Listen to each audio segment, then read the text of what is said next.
You bring up what's best for the children instead of what's best for the numbers for the city in a particular location.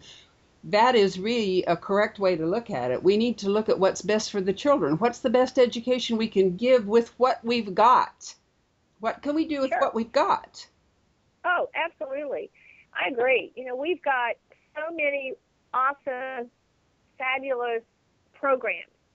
It is how we treat and respect those programs and make them a priority.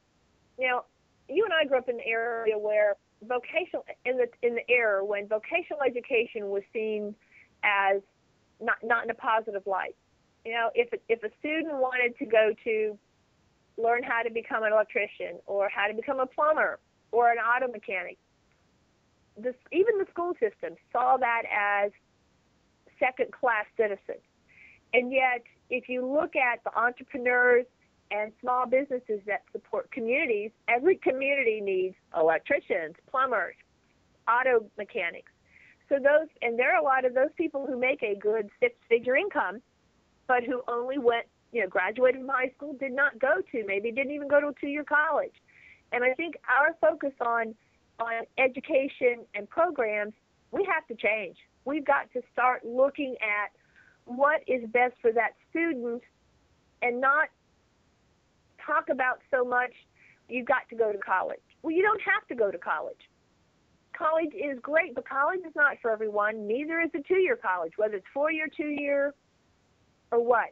But it's taking the skills and the gifts of each child and helping them develop a plan of action that they're going to be successful. Many kids want to become business owners. Teach them the necessary skills now that they need in order to start a business so that they can learn about taxes and they can learn how to manage their business correctly. And they can become more sustainable people who are more self-sufficient and not feel like they're entitled. We've got a number of children who think they're entitled to government help, to help by the community. They've gotten that mindset from the environment that they have been brought up in. So if you've got parents, grandparents in any community that feel like they're entitled to assistance and don't want to become self-sufficient, then your kids are going to come up through the ranks with that type of attitude too. The other side of it is flipped. If kids are given everything without boundaries and discipline being set, the entitlement is there as well. That's correct. We need to teach kids how to, rely on themselves and do what they want to do and become good citizens by making good choices.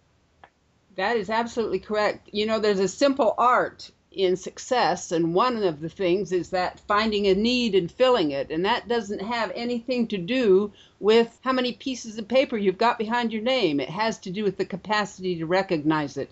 So you have just given them a great gift.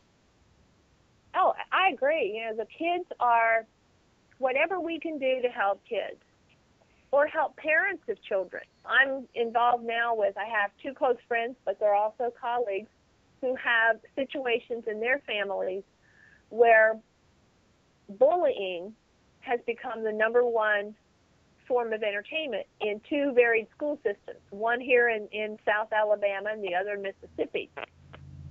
And it's ongoing. In one case, we have spent 2 years with the same type of bullying within an ethnic community, and our local school system here basically has said, oh, we have no gangs in the Asian population. Yet we do. It was last fall when my friend and I both said, what is it going to take? Is it going to take someone getting killed for them to realize that we have an issue? Well, last October, the same gang that isn't here, group of boys, came to her son's birthday party at a home on a weekend, and one of the, quote, non-gang members stabbed him. He almost died. This is a child that's an honor roll student He had joined the Army the year before, so going to boot camp last summer at 17, who is a very responsible young man. He'd been bullied for the past year. He got stabbed. There were 6 involved. We're now waiting on a pending case. Ironically, on New Year's Eve, this same non-Asian gang killed a man in their own community. There was our death. The kids it took the law enforcement, I think, another month, and they still don't have everyone identified or arrested. And it's very sad that we have let our kids down, both the perpetrators and the victims, in helping them to make right decisions. And, Stephanie and I talk about bullying all the time. I mean, I was bullied as a child. I didn't think about it as bullying. I was always told I was a sensitive child.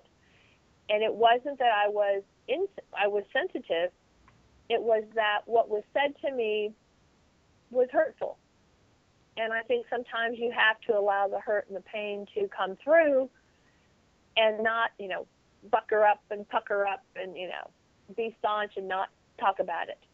So if we don't allow kids to talk about how they feel when something happens, they're not going to feel like they can trust their parents or a teacher or a neighbor or somebody in their life to talk about how they feel. And I think that's a sad situation when we don't allow our kids to tell us how they feel about what's going on in their life. And we don't, as a nation or, across the board, we don't really listen to our children. We tell them how they should feel instead of accepting how they do feel. We tell them what they should do instead of seeing the cause and effect of their actions, and what they're really doing really speaks. And we haven't learned to pay attention to help them direct their lives. Rebecca, you just mentioned the 2 actions and behaviors that every one of us can take in order to make a difference. You talked about listening. That's the first key. If we can listen, make a concerted effort to sit down and listen, and the second key word you said are pay attention. When you listen and pay attention and really hear what your child or anyone is saying, it makes a difference in how that child or that person feels about themselves. As a business person, as an educator, as a teacher, I guess, it's funny, I got my degree in education, didn't really like the word teacher, and now I use it a lot because that's what I do. I teach. We don't even value teaching, whether it's from the business side or it's from the education side. And I guess I'm finding out that my mission is to change lives through knowledge. It doesn't matter how I get the knowledge to them. It could be by workshops or by one-on-one. But it's that listening, paying attention, and sharing. If someone doesn't want my input and all they want is for me to listen, then that's what I need to do. I don't always have to give my opinion. And somehow, as parents, as adults, we think we need to give opinions. And opinions don't always count. All they want us to do is us listen. I do make a concerted effort when I'm talking to kids or people to really pay attention more and listen. And even when I'm in situations, we've all been there when we go to meetings or we go to a workshop or, now we're on social media or a webinar, and we may be hearing something we already know. I have to change my mindset to respect the person who is giving me back knowledge, even though I may not want to hear it, and honor them by listening. Sometimes it's hard and it takes a concerted effort, but I have to do that because that's a choice of honoring that person who has a gift as well. That's really correct. Every human being needs validation. And how can they get validation if they don't even merit being listened to? It's very important. Yeah, and I was a step-parent for a couple of years with my second marriage. That's the reason I moved to Mobile. And my stepson had the heart, and he still does today, has the heart of a wonderful person who always pays it forward. And I remember we had several older ladies that lived in our neighborhood, and he would do errands for them and go cut their yard or something, and he'd wash their car, and they wanted to pay him, and he didn't want to take the money. Most of them were on limited incomes, and he didn't want to take it. And it was a learning lesson for him on how to honor them and their sense of self-sufficiency. They may only have given him a couple of dollars, but he took that money and thanked them because he knew that it made them feel better about helping him. At the same time, he was helping them feel with that self-worth that they were actually taking care of themselves. And it was a while. It took a few weeks for him to understand the concept, but we need to do that. When someone wants to help, we need to honor the fact that they want to help us and allow them to do so. I have been negligent in not allowing people to help. We get egos in the way. We don't want anyone to know what situation we're in, how we're feeling, and then we become depressed. We feel like we're alone, and all of those emotions come up, and we then start to make strange choices.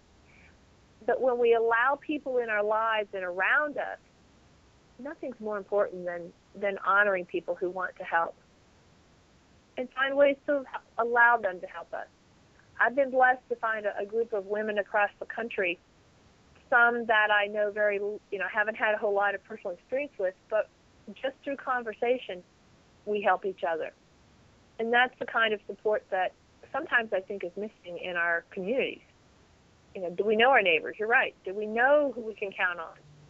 I'm so proud to have this opportunity to interview you because I know that what you're doing is profound and will touch many lives. And I'm very happy to have you associated with Safe Kids now because we'll be working more together in the future. This has really been a wonderful interview, and I thank you so much for joining us and sharing your wisdom with our listening audience. And we will post this on YouTube, and they will be able to hear it often and learn from you. Would you like to leave a contact number or information for our listening audience? Yes, I would, Rebecca.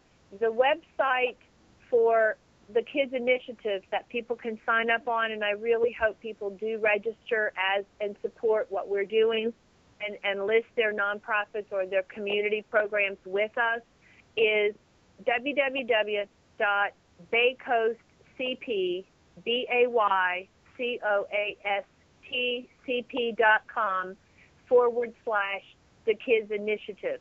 Or they can find us on Facebook. Just search for the Kids Initiative and sign up there. Become a fan, and we'll add their information to our website.